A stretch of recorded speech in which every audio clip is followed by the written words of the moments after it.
지금 뭐 헌법 위기는 윤석열 대통령의 비상계엄으로 시작된 겁니다. 그 앞에도 여러 가지 위기가 있었지만 이번은 차원이 다른 위기예요. 아니, 비상계엄령이 헌법을 정지시킨 거 아닙니까? 예. 근데 전시나 사변이나 국가 비상사태면은 몰라도 예. 평화시에 부정선거가 있어가지고 자기가 작년 4월 총선에 억울하게 졌다.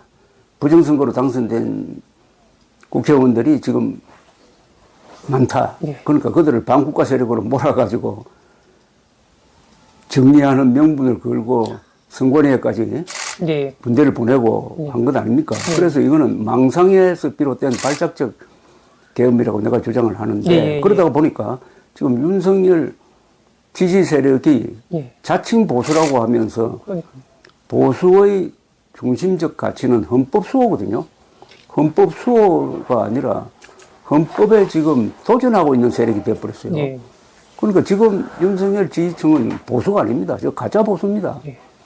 아니, 헌법을 협박하는 세력이, 그 좌파는 그렇게 할 수 있어요. 좌파는 체제 부정이니까, 원래 기본적으로. 개혁 투쟁론자들이니까.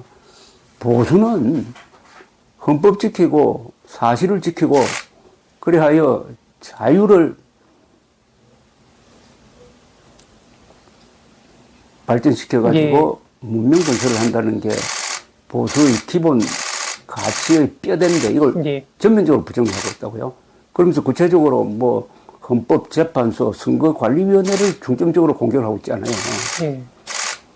그리고 헌법도 사실은 무시했으니까 그래 되면 어떻게 되느냐 하면은 지난 약 80년에 걸쳐서 한국 보수가 주력이 되어가지고 만든 한국의 이 좋은 제도를 부정하는 겁니다. 한국을 지탱하는 좋은 제도가 헌법, 선관위, 그리고 헌법재판소 아닙니까? 그걸 상대로 지금 공격을 하고 있잖아요. 이건 동시에 문명 파괴입니다. 문명이라는 것은 시빌리제이션이라는 말은 좋은 제도의 종합이거든요. 문명이 유지되려면 좋은 제도가 있어야 돼요. 의료제도, 특히 국군, 그 다음에 헌법, 선관위, 헌법재판소, 법원 이런 거 아닙니까? 지금 윤석열 지지 세력이 거의 전면적으로 이런 제도, 문명적 제도에 도전하고 있습니다. 이것은 역사 발전을 거스르는 이게 진짜 수구 반동 세력이에요. 근데 보수의 자랑거리가 뭡니까? 한국 보수는 한편으로는 공산당과 싸우면서 또 한편으로는 가난과 싸우면서 이런 세계적 민주국가, 복지국가를 만들었는데 그것은 바로 제도 건설을 통해서 이루어졌다.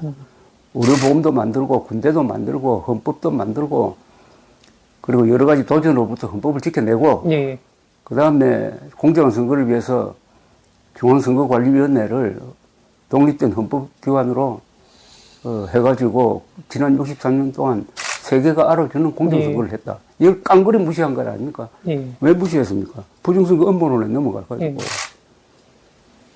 그러면은 내가 처음부터 이걸 미친 계엄이라고 그랬거든요. 이게 미친 계엄 아닙니까? 미친이란 말이 이 경우에 써야 되는 것 아닙니까? 뭐 비정상이라고 하는 것보다는 미친 계엄이라는 게 정확한 거 아닙니까? 그래서 윤석열 때문에 한국의 보수가 지금 동반 몰락하고 있어요. 근데 국민의힘이 은필증 보수 정당이라고 그러는데 국민의힘이 작년 12월 4일 윤석열 대통령을 제명했어야죠. 그렇게 하지 못한 사이에 한 몸이 돼버린 거 아닙니까? 그러니까 국민의힘도 같이 가는 거예요.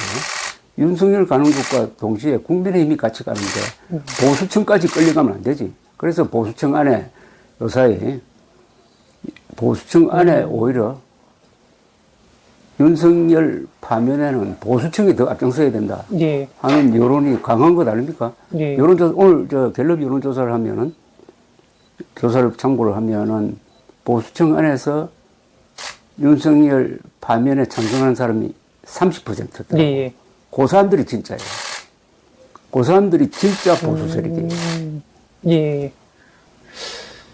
그 또 특이한 이게 현상 중에 하나가 종교와 이른바 이제 광장 세력의 결합이 있긴 한데, 국민의힘 같은 경우에도 보면은 상당히 보면 윤석열 의원을 대표 주자로 뽑을 수 있을 것 같은데,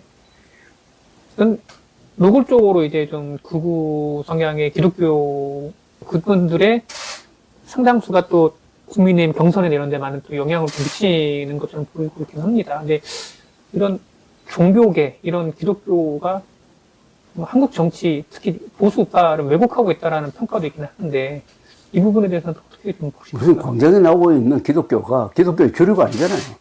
개신교의 주류는 움직이지 않고 있잖아요. 예. 그럴 수밖에 없는 것이 한국 개신교는 정교 분리입니다. 예. 정치와 종교를 분리하는 게 개신교의 출발점 아닙니까? 예. 서기 1517년에 마르틴 루터가 종교개혁을 시작할 때가 바로 정교 분리 아닙니까? 그때는 예. 천주교와 정치 권력은 나눠져야 한다. 예. 정교 분리가 오늘날의 민주주의를 만든 가장 중요한 원리거든요. 예. 그런데 개신교는 19세기 말에 한국에 들어와가지고 한국을 근대화시키는데 결정적 역할을 했잖아요. 예. 개신교도들이 병원을 만들었잖아요. 그리고 학교를 만들었잖아요. 예. 교회를 만들고, 그 다음에 한글을 전파하고, 예. 그리고 독립운동의 주력 세력이 되었잖아요. 예. 그리고 건국 세력의 주력 세력이 되었지 않습니까? 바로 이승만 대통령이 개신교도 아닙니까? 예. 정교 분리입니다. 그런데 지금, 일부 기독교, 예. 아주 극성 기독교인데, 저 절대 주류가 아니거든요. 그 사람들이 과대표되고 있어요. 예. 그리고 또 국민의힘과 결탁이 되니까 더 과대표되는데, 이거는 한국 개신교의 그 과거의 역사나 이런 걸로 봐서 충분히 극복을 합니다. 예. 저 사람들이 오래 못 가고 약화될 수밖에 없는데, 이걸 가지고 막 너무 종교성이 강하다고 비판하는 건 좋은데, 하는 건 맞는데, 이게 한국 기독교 전체의 위기로까지는 가지 않을 거라고 저는 봅니다. 자정작용을 기대하시는 그런. 그 말은 예. 과거의 시간의 축적이 있는 거고, 예. 또 한국 개신교는 이게 볼륨이 크잖아요. 예. 볼륨이